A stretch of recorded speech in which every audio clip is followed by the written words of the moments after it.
The funeral home was quiet except for the occasional whispers and the soft sounds of people moving about.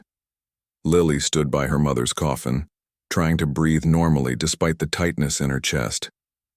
The past week had felt like walking through a fog, moments blurring together since she'd received the call that her mother, Rose, had finally lost her battle with cancer. "Would you like another minute?"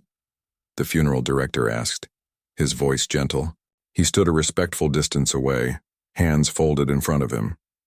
Lily nodded, not trusting herself to speak. She looked down at her mother's face. They had done a good job with the makeup. Rose looked peaceful, almost like she was sleeping, though something was missing. The spark that had animated her features even during the worst days of her illness. The small silver phone in Lily's pocket felt heavy. It was her mother's phone, the one Rose had insisted on keeping even when she was too weak to use it properly. "My whole life is in there," she'd told Lily once. "All our messages, all our photos." The day before, Lily had found herself scrolling through their text history, reading old conversations, looking at pictures they'd shared. She had called her mother's number just to hear the voicemail greeting, Rose's voice still vibrant and full of life. "Hi, you've reached Rose Chen. Leave a message and I'll call you back as soon as I can." Lily had listened to it 17 times. Now, standing beside the coffin in her black dress that Rose had helped her pick out for a job interview 2 years ago, Lily slipped her hand into her pocket and wrapped her fingers around the phone. The idea had come to her suddenly, not fully formed, more like an impulse, a feeling. "My whole life is in there," Rose had said. And now Rose's life was ending, her body about to be sealed away forever. The funeral home was full of people who had loved Rose. Lily's Aunt Pat was there, Rose's younger sister, her eyes red-rimmed but staying strong for everyone else. Uncle David had flown in from Oregon. Co-workers from the library where Rose had worked for 20 years had come. Friends from the neighborhood, even Rose's ex-husband, Lily's father, who had remained on surprisingly good terms with Rose after their divorce, sat in the back row, looking lost. But none of them understood what that phone meant. The late-night text conversations when Lily was away at college and homesick, the silly selfies Rose would send when she found a new hat or scarf she liked, the voice messages saved from holidays when they couldn't be together, the grocery lists they shared, the daily check-ins during Rose's treatment.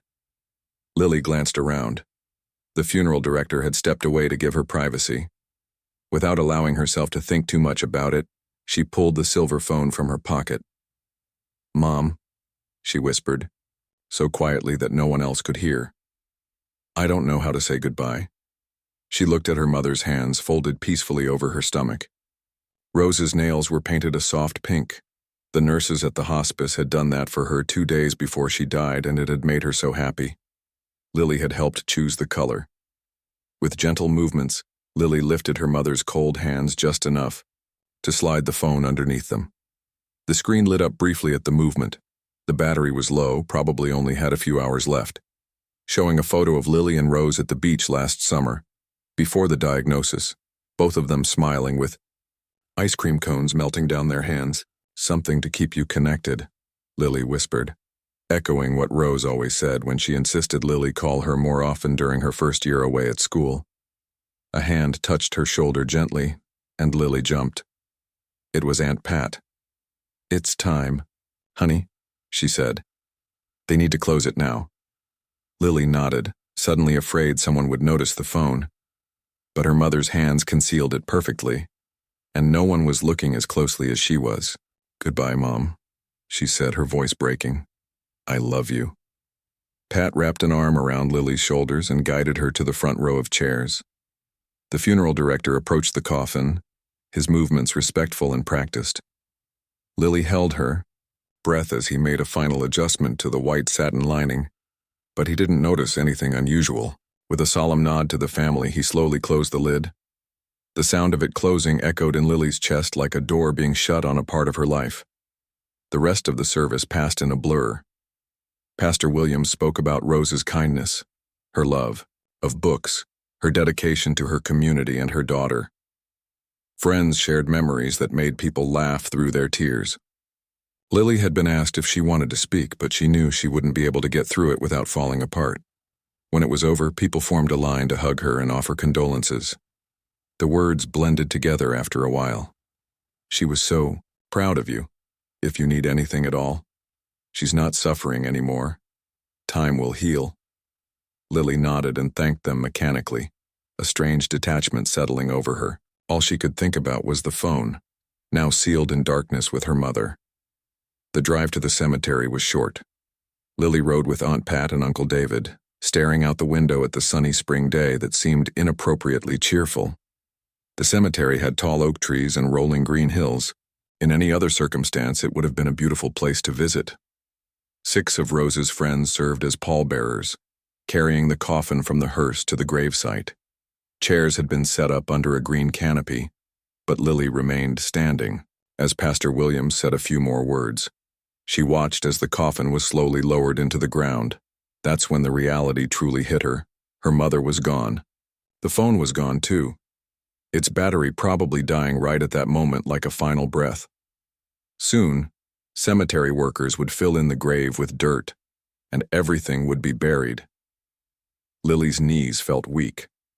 Pat must have noticed because she gripped Lily's elbow, steadying her. "Breathe," Pat whispered. "Just breathe." After the burial, everyone gathered at Aunt Pat's house. Food appeared from everywhere. Casseroles, sandwich platters, cakes, and pies. People Lily barely knew kept filling her plate and telling her to eat, though everything tasted like cardboard. She sat on Pat's back porch for a while, watching the sunset and listening to the murmur of conversations inside. Someone had made Rose's famous lemon bars from her recipe. The familiar smell drifted through the open window, and Lily closed her eyes, remembering her mother in the kitchen, flour on her cheeks, singing along to the radio. Her phone buzzed with a text. It was her best friend Kim, checking in from Seattle, where she was on a business trip and couldn't make it to the funeral. "How are you holding up?" the message read. Lily stared at the screen. How could she possibly answer that question? How could she explain that she just buried her mother with a phone full of their shared history? "Still breathing," she finally texted back. It was the most honest answer she could give. As the evening wore on, people started to leave. They hugged Lily again, made her promise to call if she needed anything, told her to take care of herself. By 9 o'clock, only close family remained. "You're staying here tonight," Aunt Pat told her. It wasn't a question. Lily nodded, too exhausted to argue. The thought of going back to her own apartment, or worse, to her mother's empty house, was unbearable.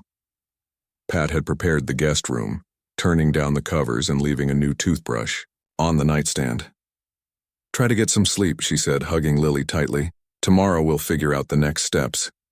Alone in the quiet room, Lily changed into borrowed pajamas and sat on the edge of the bed. She pulled out her phone again, her thumb hovering over her mother's contact information. It was a habit she'd have to break now, the instinct to text Rose whenever something significant happened, and what could be more significant than this? She put the phone down without texting. Rose's phone was buried 6 feet underground. No messages would ever reach it again. Lily lay back on the pillows, staring at the ceiling. Her mother had always been the first person she turned to with problems, with good news, with everyday frustrations and joys. Who would be that person now? She closed her eyes, remembering the feel of the silver phone as she'd slipped it into the coffin. It had been an impulsive gesture, maybe even a foolish one. But somehow, knowing that all their shared messages and photos were there with her mother gave her a strange comfort. "Good night, Mom," she whispered to the empty room. She didn't expect to sleep, but exhaustion pulled her under eventually.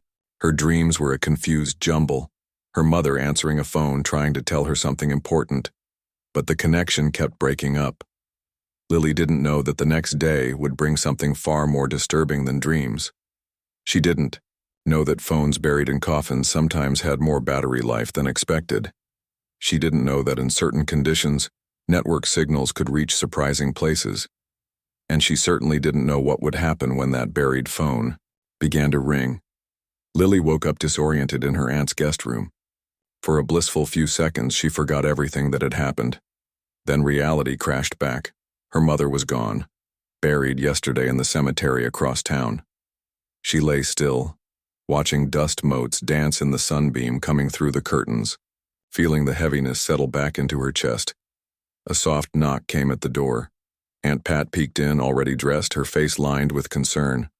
"I made coffee," she said. "And there's toast if you want some." Lily nodded, not quite ready to speak. Her throat felt raw, like she'd been screaming, though she couldn't remember any nightmares. "Take your time," Pat added before gently closing the door. The clock on the nightstand showed it was almost 10. Lily couldn't remember the last time she'd slept so late. Before her mother's illness, maybe. The past 3 years had been a blur of early hospital visits, medication schedules, and night checks. She dragged herself to the bathroom and stared at her reflection. Dark circles under her eyes, hair a tangled mess. She splashed cold water on her face and borrowed Pat's hairbrush, trying to make herself look somewhat human. Downstairs, the kitchen smelled like coffee and cinnamon. Uncle David sat at the table reading news on his tablet. He looked up when Lily entered. "Morning, kiddo," he said, his voice gentle. "Sleep okay?" "Yeah," Lily lied. She accepted the mug of coffee Pat handed her and sat down, wrapping her fingers around the warmth. Pat placed a plate of cinnamon toast in front of her. "You need to eat something." Lily took a small bite to please her aunt, though food still tasted like nothing. "Thanks." "So," Pat said, sitting down across from her, "I thought we could go over to Rose's house today. Start figuring out what needs to be done." The toast turned to sawdust in Lily's mouth. Her mother's house, now just a house, no longer a home. Full of Rose's things, her clothes, her books, her collection of ceramic frogs that Lily had always teased her about. "I can handle it myself," Lily said automatically. Pat and David exchanged a look. "You don't have to do everything alone," David said. "That's why we're here."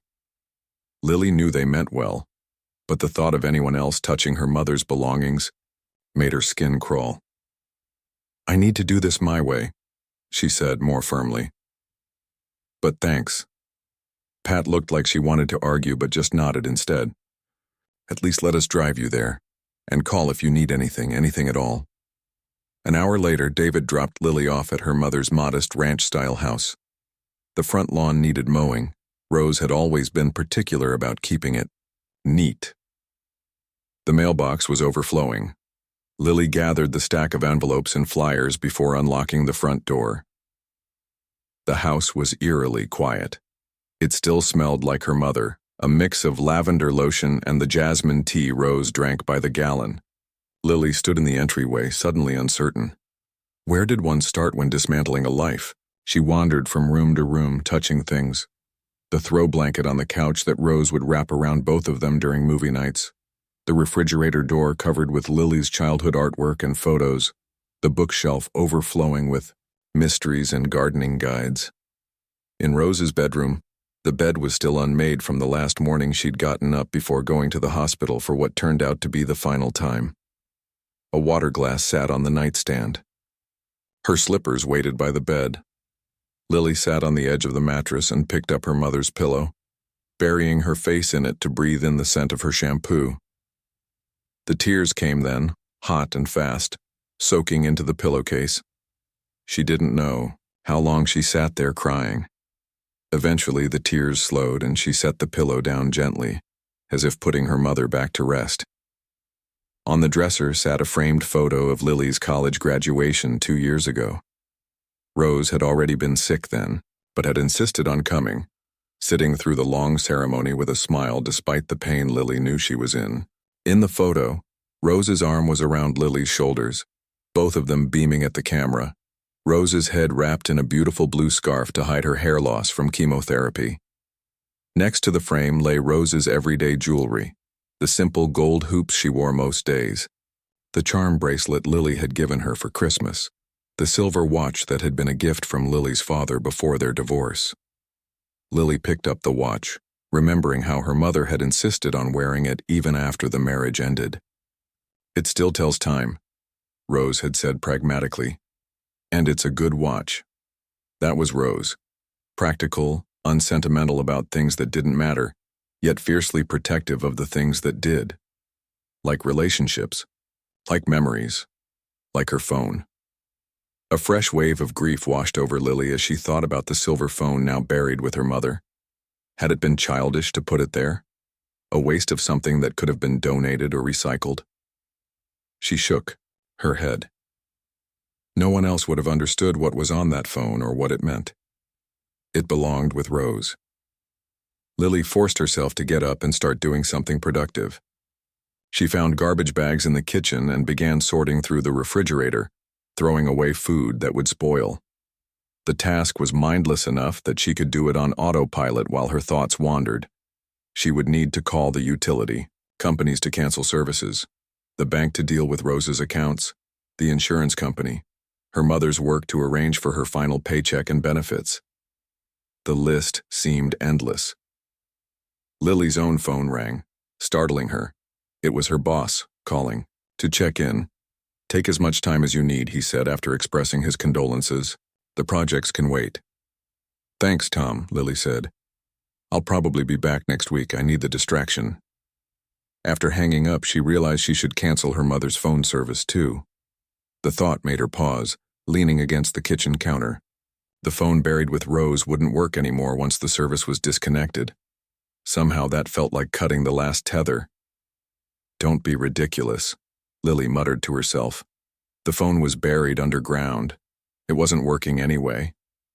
She added cancel phone to her growing to-do list and went back to cleaning.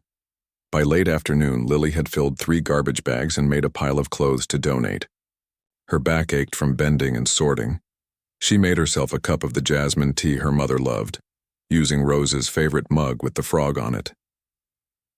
Sitting at the kitchen table, Lily scrolled through her own phone, looking at the dozens of messages from friends offering support.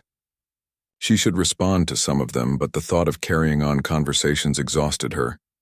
Instead, she found herself opening her text history with her mother. Their last exchange had been 3 days before Rose died, when she was still conscious, but failing fast.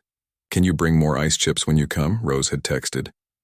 And maybe that lavender lotion, love you. On my way with both. Love you more, Lily had replied. Such a simple exchange. Nothing special. Nothing that hinted it would be their last. Lily scrolled back through months of messages reading randomly. Don't forget to take your umbrella today. Weather says rain by noon. The nurse said my blood counts look better. Celebrating with chocolate. Pudding. Just saw a dog that looks exactly like our old Murphy. Made me smile. The book you recommended is amazing. Can't put it down. Hundreds of tiny windows into their daily lives. The big things and the small things. The hard days during treatment and the good days when they could pretend everything was normal. Lily set her phone down, the tea growing cold beside it. She had never been good at keeping a journal, but these messages were a kind of journal, weren't they? A record of their life together these past few years. The thought of all those messages buried with her mother suddenly seemed right. They belonged, together. As the sun began to set, Lily realized she hadn't eaten anything except that single bite of toast at breakfast. She wasn't hungry, but she knew she should eat something. The freezer still held containers of homemade soup that friends had brought over during Rose's illness. She was heating up a bowl of chicken soup when the doorbell rang.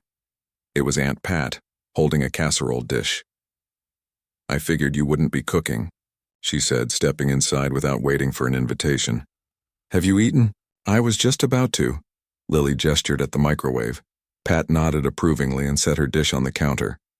How's it going? Made any progress? Lily shrugged. Some, it's overwhelming. It always is. Pat looked around the kitchen, taking in the garbage bags by the back door. You don't have to do it all at once, you know, there's no rush. I know. Lily retrieved her soup from the microwave. But being here, seeing all her stuff, it's hard. Pat touched her shoulder gently. Why don't you stay with us again tonight? Give yourself a break. Lily considered it. The thought of sleeping in this empty house did seem daunting. But at the same time, she felt closer to her mother here, surrounded by her things, her presence, still lingering in every room. "Thanks, but I think I need to stay here tonight," she said. "I'll be okay." Pat didn't look convinced but didn't push. "Call me if you change your mind, no matter what time." After Pat left, Lily forced herself to eat half the soup before giving up. She wandered into the living room and curled up on the couch under her mother's throw blanket. The house settled around her with familiar creaks and sighs. She turned on the TV for background noise, not really watching whatever show was on. Her eyelids grew heavy. The emotional and physical toll of the day caught up with her, and she drifted into an uneasy sleep right there on the couch. In her dreams, she was searching for something important, something she'd lost. Her mother was trying to call her, but Lily couldn't find her phone. The ringing kept getting louder and more insistent. She didn't know that miles away at the cemetery something impossible was happening. Under 6 feet of freshly turned earth in the darkness of a sealed coffin, a silver phone screen was lighting up. It wasn't supposed to have any battery left. It wasn't supposed to have any signal. But as the first day without Rose Chen came to an end, her phone was coming to life one last time. Lily woke with a start, her neck stiff from sleeping awkwardly on the couch. Sunlight streamed through the living room windows. For a moment, she expected to hear her mother moving around in the kitchen, the familiar sounds of coffee brewing and breakfast being made. The silence hit her like a physical blow. She sat up slowly, rubbing her neck. Her phone had slipped between the couch cushions during the night. When she retrieved it, she saw it was already past 9, and she had 3 missed calls from her cousin Greg. That was unusual. Greg wasn't the type to call repeatedly unless something was wrong. A flutter of anxiety rose in her chest as she called him back. He answered immediately. "Lily, where have you been?" "Sleeping," she said, her voice still rough. "What's going on? Is everything okay?" There was a pause, and she could hear Greg talking to someone else in the background, his hand presumably covering the phone. When he came back, his voice was strange, tense in a way she couldn't quite identify. "Look, I don't want to freak you out," he began, which immediately freaked her out. "But something weird is happening at the cemetery." Lily stood up, suddenly wide awake. "What do you mean? What's happening?" Greg took a deep breath. "Mrs. Patel, you know from next door to Aunt Pat. She was visiting her husband's grave this morning. It's near where your mom is." He hesitated. "She says she heard a phone ringing, coming from underground." The room seemed to tilt sideways. Lily gripped the back of the couch to steady herself. "That's impossible," she said automatically. "That's what I thought too," Greg replied. "But then Mr. Wilson from church went to put flowers on his daughter's grave, and he heard it too. They called the cemetery office. Lily, people are saying it's coming from your mom's grave." Lily's mind raced. The phone she'd placed in the coffin, but that was ridiculous. The battery would be dead by now. And even if it wasn't, how could a signal reach 6 feet underground? "It's just a coincidence," she said, trying to sound more confident than she felt. "It must be something else, equipment the groundskeepers are using or someone else's phone." "Maybe." Greg didn't sound convinced. "But Mrs. Patel said it keeps ringing and stopping, ringing and stopping. She says it sounds like a phone trying to reach voicemail." A chill ran down Lily's spine despite her attempts to stay rational. "Have you been there? Have you heard it yourself?" "Not yet. I thought I should call you first. But Aunt Pat and I are heading over now. I think you should come too." Lily closed her eyes, trying to think. Part of her wanted to dismiss the whole thing as a misunderstanding or an odd coincidence. But another part, the part that had slipped that phone into her mother's hands, needed to know. "I'll be there in 20 minutes, she said. She moved quickly, throwing cold water on her face and changing into fresh clothes from the overnight bag she'd brought. She didn't bother with breakfast, though she did gulp down a glass of water to ease her dry throat. The drive to the cemetery felt both too long and too short. Lily's thoughts swirled between rational explanations and wild speculations. By the time she pulled through the wrought iron gates, her hands were shaking on the steering wheel. She spotted Aunt Pat's blue sedan parked along the narrow cemetery road. As she approached her mother's gravesite, she saw a small group of people standing around. Pat and Greg were there, along with Mrs. Patel, the cemetery manager, and 2 groundskeepers. Pat hurried over when she saw Lily. "Oh, honey, I'm so sorry about all this. It's probably nothing, just some kind of misunderstanding." But Lily could tell from her aunt's face that she didn't believe that. "Have you heard it?" she asked. Pat nodded reluctantly. "Just once, about 5 minutes ago. It was faint, but—" Lily pushed past her aunt and walked to the grave. The earth was still fresh, dark against the surrounding grass. Flowers from the funeral lay on top, their bright colors already starting to fade. "Miss Chen," the cemetery manager approached, looking uncomfortable. "I'm Howard Fletcher. I'm very sorry about this unusual situation." "Has anyone called the phone company?" Lily asked. It seemed like the logical first step. "Not yet," Fletcher replied. "We wanted to verify what we're dealing with first. These kinds of reports can sometimes be explained by other factors." He was being diplomatic, Lily realized. He thought the grieving visitors were imagining things, hearing a phone where there was only the wind or distant maintenance equipment. "How long has this been happening?" she asked. Mrs. Patel spoke up. "I first heard it around 7 this morning. I come early to visit my Nikhil."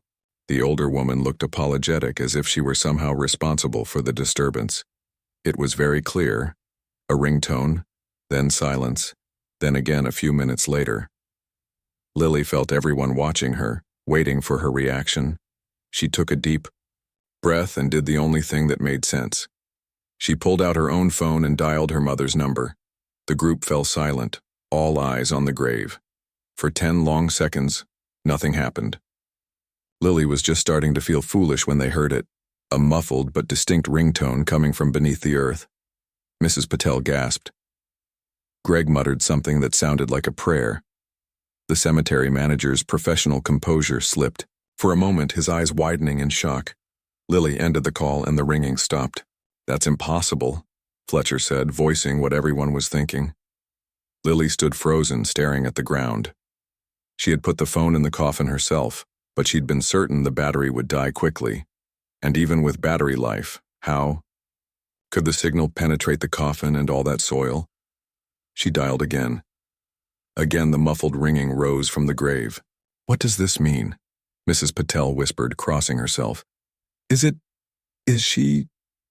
"It's just a phone," Lily said quickly, though her voice shook. I put my mother's phone in the coffin before they closed it.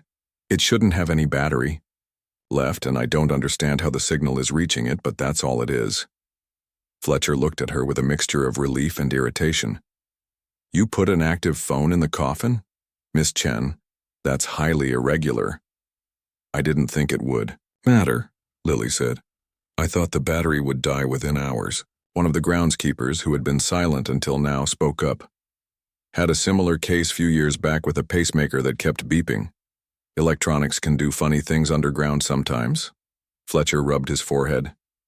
"Well, we have a situation. Now we have regulations about electronic devices in burials, specifically to avoid situations like this." He looked genuinely apologetic as he added, "The phone will need to be removed."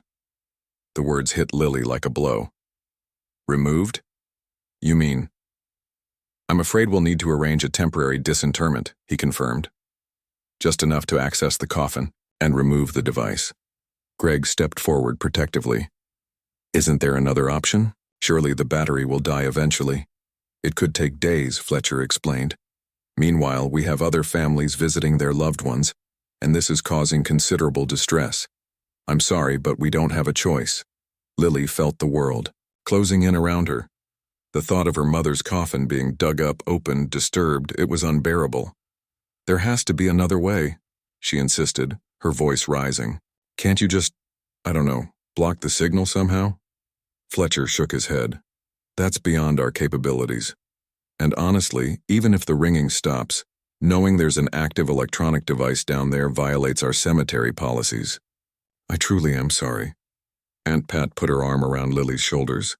"It'll be okay, they'll be respectful, and it'll just take a few minutes." Lily closed her eyes, trying to hold back tears. She had caused this. Her impulsive decision, her inability to let go, had led to this nightmare scenario. "How soon?" she asked, her voice barely audible. We can have the necessary equipment here by this afternoon, Fletcher said. With your permission, of course. As if she had a choice. Lily nodded numbly.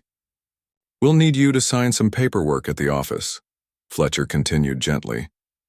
And you should be present for the procedure, to claim the device. Lily let Pat guide her toward the cemetery office, her legs moving automatically. Greg followed, behind, speaking quietly on his phone to Uncle David, explaining what was happening.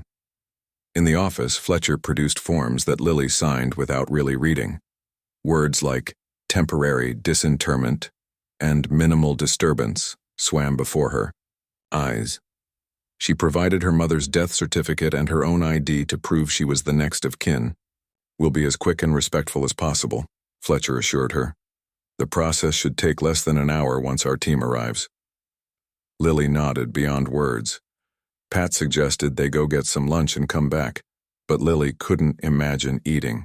Instead, they sat in the cemetery's small waiting room, time crawling by in uncomfortable silence. Around 2 o'clock, Fletcher came to tell them the equipment had arrived. Lily followed him back to the gravesite, where 2 men in work clothes stood beside a small excavator. We'll use the machine just to remove the top layers of soil, Fletcher explained. The final approach to the coffin will be done by hand to ensure nothing is damaged. Lily watched in numb horror as they began. The machine's mechanical arm scooped away the earth covering her mother, each movement feeling like a violation. Pat held her hand tightly as the grave was systematically opened.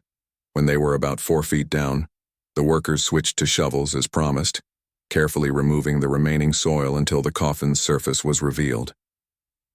Do you want to step away for this part? Fletcher asked gently.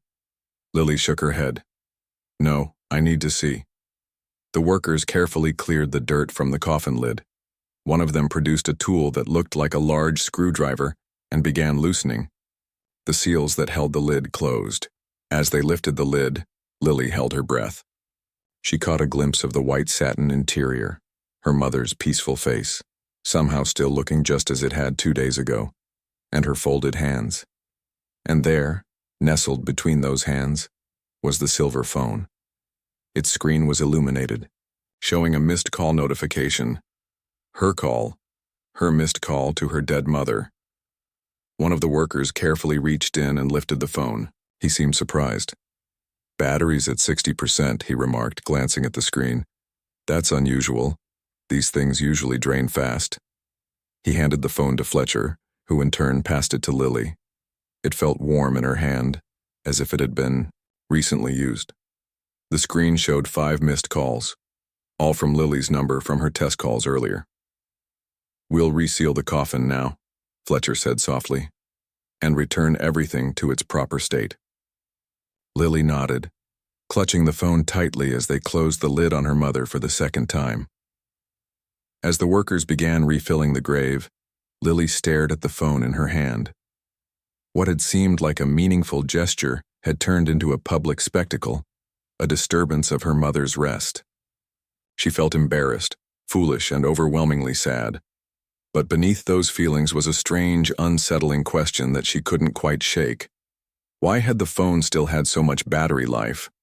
And how had her calls reached it, buried deep, in the earth? As they walked back to the cars, the phone in her hand suddenly vibrated with an incoming message notification. Lily nearly dropped it in shock. The notification showed it was from her own number, a text message she had never sent. Lily stared at her mother's phone, her fingers trembling as they hovered over the screen. A text message from her own number. A message she had never sent. The cemetery parking lot around her seemed to fade away as she focused on the notification. Are you okay? Aunt Pat asked, touching her arm. You've gone white as a sheet. Lily couldn't speak. She just turned the phone, so Pat could see the screen. That's your number, Pat said, confusion clear in her voice. But how? Greg leaned in, looking over Pat's shoulder. Maybe it's an old message, from before? Lily shook her head. The timestamp showed it had been received just moments ago. She took a deep breath and tapped on the notification to open the message. The text was simple. I'm sorry I had to leave. I'm still with you. Don't worry about me. Lily's knees weakened. She might have fallen if Greg hadn't caught her elbow, steadying.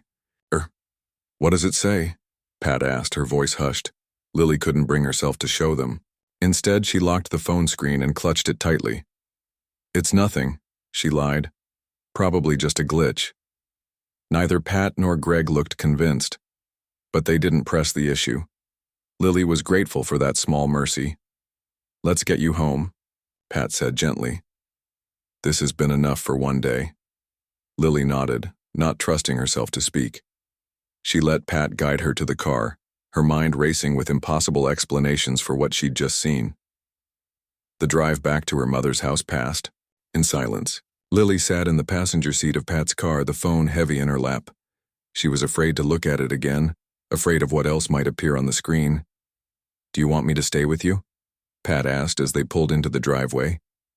Lily shook her head. I just need some time alone to process everything. Pat frowned. After what just happened, I don't think you should be by yourself. Please, Lily said. I'll call if I need anything. I promise.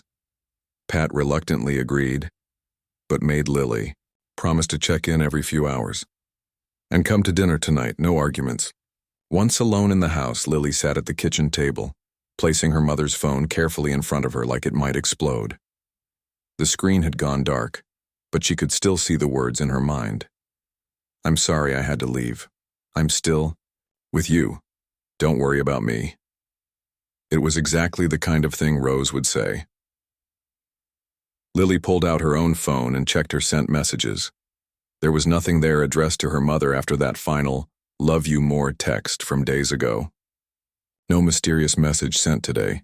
She unlocked her mother's phone again and reopened the text conversation. The message was still there. Definitely sent today. Definitely from her number.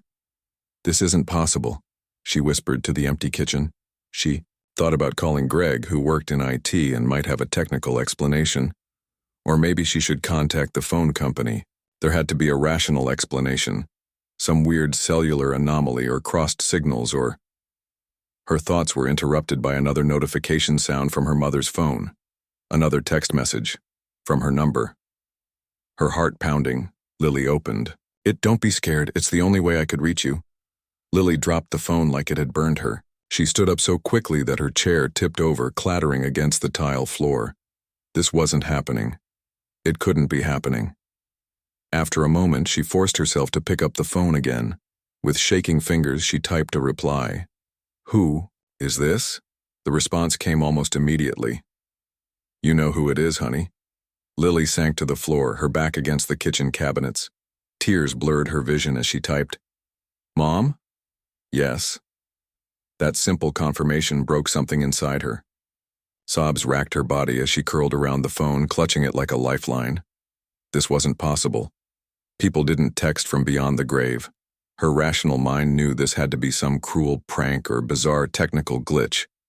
And yet, when she could breathe again, she wiped her eyes and typed, This isn't real. It can't be. The reply came, I don't know how it's happening either, but it's me. Prove it, Lily challenged. Tell me something only my mother would know. There was a longer pause this time. Lily waited, her breath caught in her throat. Finally, a new message appeared. When you were 7, you were convinced a monster lived in your closet. I gave you a special spray bottle filled with water and told you it was monster repellent. Every night before bed, you'd spray it around your room. You called it your monster juice. Lily felt the blood drain from her face. She had never told anyone about the monster juice. It was a private thing between her and her mother. The night before I died, the next text read, You slept in the hospital chair beside my bed. You thought I was asleep, but I heard you whispering. You promised you'd be okay, that I didn't need to worry about leaving you. You were trying to make it easier for me to go. Tears flowed freely down Lily's face now. She had said those exact words, thinking her mother couldn't hear her. How is this possible? She typed. I don't know. Maybe because you put my phone with me. Maybe because you needed to hear from me one last time. Some connections don't break even with death. Lily sat on the kitchen floor for what felt like hours, exchanging messages with whatever or whoever was on the other end. They talked about memories, about regrets, about things left unsaid. "Are you in pain?" Lily finally asked the question that had haunted her throughout her mother's illness. "No pain. Only peace now." "Is it? What comes after? Is it good?" "It's beautiful, but different than we imagine. Don't be afraid of it." Lily wanted to believe it was really her mother. Needed to believe it. But doubt still nagged at her. "If it's really you," she typed, "why are the messages showing up from my number on your phone?" There was a long pause before the answer came. "Look at your call history." Frowning, Lily picked up her own phone and opened the recent calls log. What she saw made her breath catch. In addition to the calls she'd made at the cemetery to test if her mother's phone was ringing, there were several outgoing calls to Rose's number that she had no memory of making. They had all been placed late, at night or early morning, times when Lily had been asleep. With trembling fingers, she checked her text messages as well. There they were, all the texts that had appeared on her mother's phone, sent from her own phone while she was sleeping. "I don't understand," she typed, to her mother. "I don't remember sending these." "You wouldn't. You were asleep. But part of you was reaching out, trying to find me. And somehow, I found a way to answer." Lily sat with this impossible explanation, turning it over in her mind. Could grief do this? Make her reach out in her sleep, send messages and make calls she had no memory of? And if so, who or what was answering? Another text appeared. "The battery won't last much longer. I need to tell you something important." "What is it?" Lily typed quickly. "Let me go, honey. Not the love or the memories. Keep those forever. But the grief that's consuming you. You have to let that go." "I'm okay. I promise."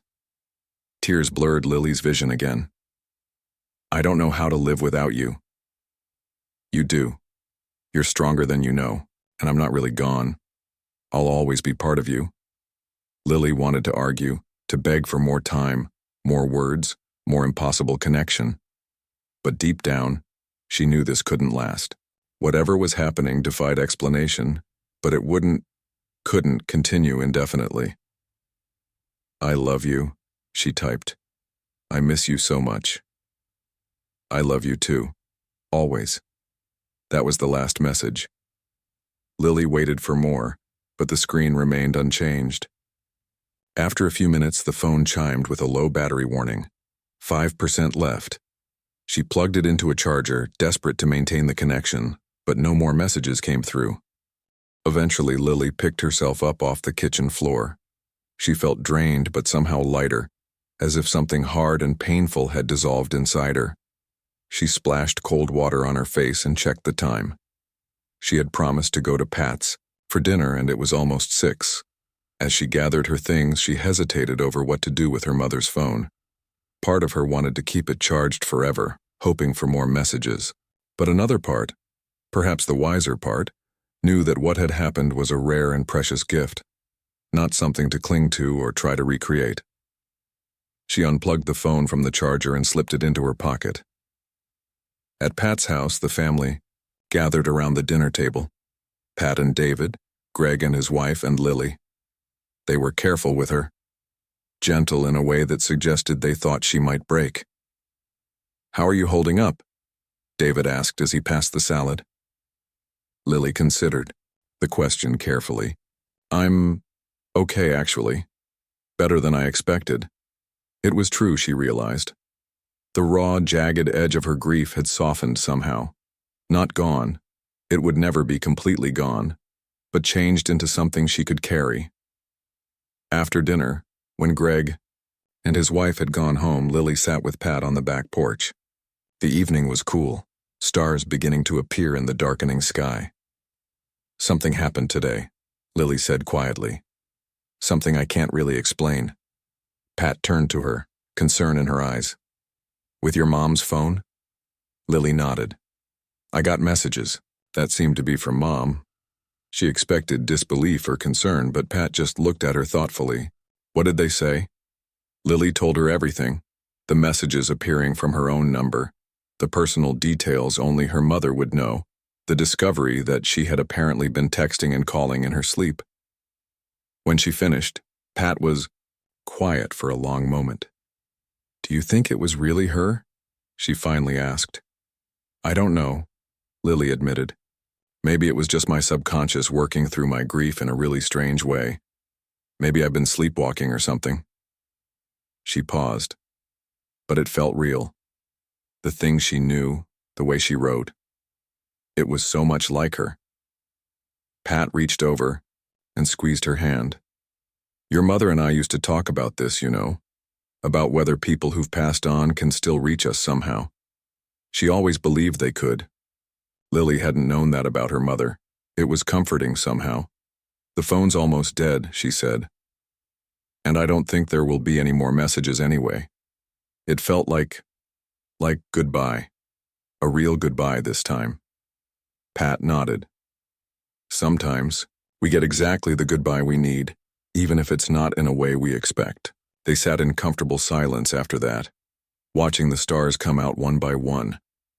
Later that night, back in her childhood bedroom in her mother's house, Lily placed the now dead phone on the nightstand. Whether the messages had truly come from beyond or from some deep part of her own psyche didn't matter as much as she thought it would.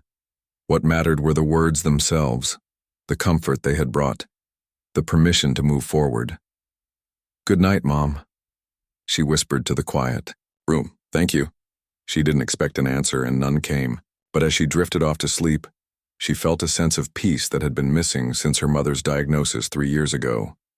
And somewhere, in a realm beyond understanding, Rose Chen smiled. 6 months had passed since the day Lily had received those impossible messages. Spring had given way to summer, and summer had faded into a crisp autumn. The leaves outside her mother's house, her house now, were turning brilliant shades of red and gold. Lily stood in what had once been her mother's bedroom, surveying her work. The walls were freshly painted a soft blue, the heavy old furniture replaced with lighter, more modern pieces.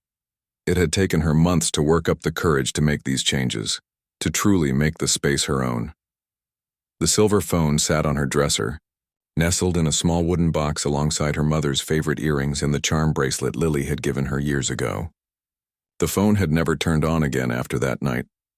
Lily had tried charging it once out of curiosity, but it remained dark and silent. Whatever brief connection had opened between worlds had closed just as mysteriously as it had appeared. She ran her finger along the edge of the box, smiling softly at the memories it contained. The raw, jagged pain of those first days had mellowed into something gentler, a sweet ache that came and went like the tide. Her own phone buzzed with a text from Aunt Pat. "Don't forget. Dinner at 6? Bringing anyone?" Lily smiled as she replied, "Just me this time. See you soon." She had started dating again recently. Nothing serious, just coffee with a kind man from her grief support group who understood what it meant to lose someone you loved. They were taking it slow, both carrying their own histories, their own ghosts. The grief support group had been Greg's idea. 3 months after the funeral, when Lily was still struggling to find her footing, he had gently suggested she might benefit from talking to others who understood. She'd resisted at first, but eventually agreed to try one meeting. To her surprise, she'd found comfort in those Tuesday night gatherings in the community center basement. There was something powerful about being in a room full of people who didn't flinch when you talked about death, who nodded with genuine understanding when you described the strange, unpredictable waves of grief that could knock you sideways on an otherwise ordinary day. It was in one of those meetings that Lily had finally shared the full story of the phone and the messages. She had expected disbelief or awkward silence. Instead, heads had nodded around the circle. One elderly man had shared a story about his late wife's favorite song playing on the radio at significant moments. A middle-aged woman spoke of dreams, so vivid they felt like visits. Everyone had some experience that defied easy explanation, some small miracle they held close. Whether it's actually them reaching out, or just our minds finding comfort where we need it most, Does it really matter? The group facilitator had asked. These experiences are sacred either way. Those words had stayed with Lily, helping her find peace with the mystery of what had happened. She checked the time and realized she needed to get ready for dinner at Pat's. As she changed into a simple sweater and jeans, she thought about how different her life looked now compared to those dark days after her mother's death. She was back at work full-time, finding satisfaction in her job as a graphic designer at a small marketing firm. She'd even taken on a few freelance projects, something she'd been talking about doing for years but had never found the time or confidence for before. Last month, she had helped organize a fundraiser for the cancer center, where her mother had received treatment. It had been emotional but healing to channel her grief into something that might help other families facing the same struggle. And just last week, she had finally gone through her mother's collection of books, donating most to the library where Rose had worked, but keeping a precious few that carried special memories. As she grabbed her keys and purse, Lily's gaze fell on the framed photo she'd placed in the entryway, her favorite picture of her and her mother, taken at the beach too. Summers ago, they were both laughing, hair windblown, eyes squinting against the sun. "Still miss you, Mom," she said quietly to the photo. Every day. The drive to Pat's house was pleasant, the streets lined with trees in full autumn glory. Lily rolled down, her window to breathe in the crisp air, feeling a sense of peace that had been absent for so long. Pat greeted her with a warm hug at the door. Right on time. Greg and Nora are already here. The house was filled with delicious smells and the sound of conversation. Uncle David was arguing good-naturedly with Greg about some sports team, while Greg's wife Nora was setting the table. "Hey, stranger," Greg said, pulling Lily into a quick hug. "How's the house coming along?" "Almost done," Lily replied. "I finally finished painting the bedroom." "The blue we talked about?" Pat asked, coming from the kitchen with a bowl of salad. Lily nodded. It turned out perfect, just what the space needed. Dinner was comfortable and lively, the conversation flowing easily between family updates and gentle teasing. These weekly family dinners had become an important anchor for Lily in the months following her mother's death. Even on her worst days, she had forced herself to show up, and it had always helped, reminding her that she wasn't alone, that life continued even through grief. After dessert, a pumpkin pie that was a poor imitation of Rose's recipe, as Pat readily admitted, Greg cleared his throat and shared some news. "Nora and I have been keeping a secret," he said, taking his wife's hand. "We're having a baby due in April." The table erupted in excitement. Pat's happy tears, David's booming congratulations, Lily's genuine joy for her cousin. As they toasted, the news with sparkling cider, in solidarity with Nora, Lily felt a bittersweet pang. Her mother would have been over the moon about a new baby in the family. She would have already been planning handmade gifts and offering endless advice. But, instead of letting that thought pull her into sadness, Lily raised her glass again. "To Rose," she said, "who would have been the most excited of all of us?" "To Rose," the others echoed, their faces soft with remembrance. Later, as Lily helped Pat with the dishes, her aunt bumped her gently with her hip. "You doing okay? With the baby news, I mean. I know it might bring up feelings about your mom not being here to see it." Lily smiled. "I'm genuinely happy for them. And yes, it hurts that Mom won't get to meet this baby, but..." She hesitated, trying to find the right words. "I think part of her will be there anyway. In the stories we tell, in the family traditions we pass down. In the way Greg is with kids, that's all Rose right there." Pat's eyes glistened with tears as she nodded. "She'd be so proud of you, you know, of how you've handled everything." "I'm not sure about that," Lily said, thinking of her darkest days, the times when she'd barely been able to get out of bed. "It hasn't always been pretty." "That's not what I mean," Pat said firmly. "Rose wasn't proud of perfection. She was proud of persistence, of getting back up when life knocked you down. That's what you've done." Lily let those words sink in, feeling their truth. Her mother had never expected her to be perfect, only to keep trying. Keep moving forward. On the drive home, Lily took a slight detour, finding herself pulling into the cemetery parking lot. She hadn't planned this visit, but it felt right somehow. The night was clear and cool, stars visible above the trees that surrounded the cemetery grounds. Lily made her way to her mother's grave with the help of her phone's flashlight. The headstone had been placed 3 months ago, simple and elegant, with Rose's name, the dates that marked her time on Earth, and the words, "Beloved mother, sister, friend" beneath. The ground had settled, grass now growing over what had once been raw earth. Lily sat on the small bench she'd had installed nearby. "Hey, Mom," she said softly to the night air. "Sorry I haven't visited in a while. It's been a busy few weeks." She found herself talking as naturally as if her mother were sitting beside her, sharing news about work, the house renovations, Greg and Nora's baby announcement. She talked about the grief support group and the new friends she'd made there, about the fundraiser for the cancer center, about her tentative steps back into dating. "I think you'd like him," she said of the man she'd been seeing. "He's kind, and he makes me laugh. It's nothing serious yet, but it's nice to feel that way again, to imagine possibilities." A gentle breeze rustled the leaves overhead, and Lily closed her eyes, breathing deeply. "I had a dream about you last night," she continued. "We were in the kitchen making those Christmas cookies you always insisted needed more vanilla than the recipe called for. It was so real I could smell them baking." She paused, her fingers absently tracing patterns on the cool stone of the bench. "I used to wake up from dreams like that feeling devastated, like I'd lost you all over again. But now they just feel like visits, like little gifts." The night was quiet around her, peaceful in a way that cemeteries often are. Places where the veil between worlds sometimes seems just a little bit thinner. Lily thought about the messages she'd received that strange day 6 months ago. She still didn't know if they had truly come from her mother or from her own subconscious, working through her grief in an extraordinary way. Maybe it didn't matter. What mattered was that they had given her what she needed most in that moment, a chance to say goodbye, to hear that her mother was at peace, to be given permission to move forward with her own life.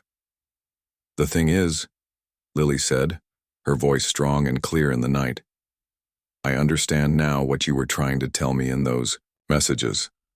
That letting go of grief doesn't mean letting go of love. That you're still with me, just in a different way." She stood, placing her hand briefly on top of the cool stone marker. "I'm doing okay, Mom, really. Some days are still hard, but most are good now. I'm living, not just surviving. I think that's what you wanted for me." As she walked back to her car, Lily felt a sense of lightness, of rightness. She didn't need mysterious text messages or ringing phones to feel connected to her mother anymore. That connection lived in her heart, in her memories, in the way she moved through the world. The next morning, Lily woke early. She made coffee and sat at her kitchen table, opening her laptop to work on a design project that had captured her interest and creativity in a way nothing had for a long time. Sunlight streamed through the windows, warming the space that was now truly hers, though echoes of her mother remained in special objects, in photographs, in the garden outside that they had planted together. On her way to the coffee pot for a refill, Lily paused at the small wooden box on the dresser. She ran her fingers over its smooth surface, a smile touching her lips. "Love you, Mom," she said softly. And somewhere, beyond understanding, Rose Chen heard her.